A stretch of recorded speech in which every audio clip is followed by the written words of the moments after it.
Hello, hello. Welcome back to Let's Talk Entertainment News. A bit of sad news for your Friday morning. The actor Patrick Adiarte, who played Ho-Jon in the hit sitcom MASH, one of my favorites, has unfortunately passed away at the age of 82. We're going to talk about that in just a moment. But before we get there, just one thing I have to ask you.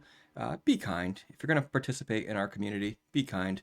Otherwise, don't bother. We're trying to build a friendly community here at Let's Talk, and we need you to do your part to help us achieve that. There's so much negativity in the world. We don't want it here.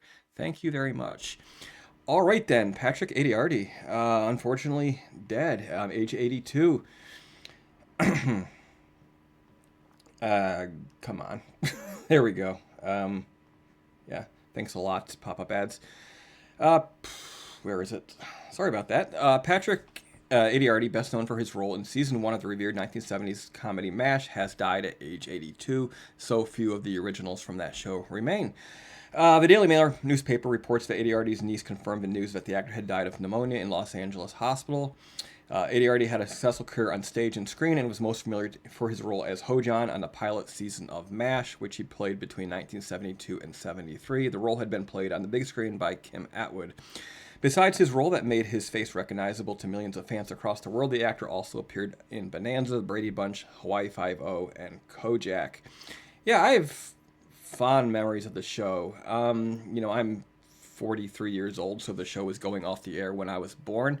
But living in rural Pennsylvania with 3, maybe 4 television channels over the air on a good day, didn't have a lot of choice. But when we came home from school about 4 o'clock, 4:30 in the afternoon, if we didn't have after school activities, there was always blocks of shows, and it varied throughout the years. But one of the common themes was MASH, to be like back-to-back episodes of MASH, and that was really my first introduction to the show.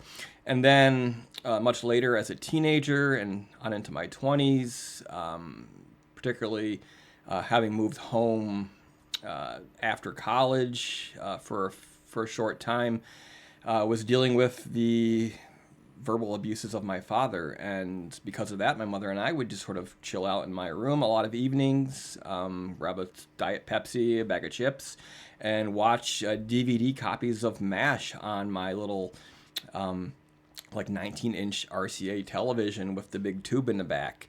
And that's really sort of a place where we bonded over that show. And then over the years, we collected the various, as the seasons came out, all 11 seasons on DVD, we collected them. And then moving here, spending the last 20 years in this house, it's become sort of a thing that we do at least once yearly, where we have MASH playing in the background, or sort of revisiting our old friends. But prior to his TV breakthrough, Adiarte appeared on stage in musicals where he impressed Gene Kelly as a talented dancer and had a role in the film adaptations of The King and I and Flower Drum Song.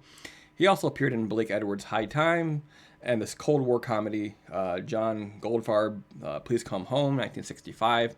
Adiarte was born in Manila, in 1943, and was interned with his mother and his sister during the latter part of World War II. He arrived in the U.S. via Ellis Island in 1946, and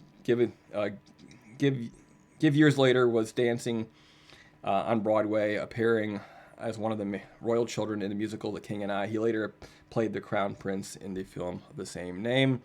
And I was surprised to hear that. I did not know about his immigrant past. Obviously, immigrant, but and it really sort of hits home today with all the bullshit that's going on in our world. And I think we risk, if we don't amend our immigration programs, we miss the joys of having access to a lot of people who will entertain us and enlighten us and become parts of our entertainment subconscious. But yeah, unfortunately, that is the news we have to report today. If you are a fan of MASH, of Adiarte, feel free to share your favorite memories of MASH, perhaps, in the comment section below. Be kind, and I will see you again probably tomorrow morning. Talk to you later.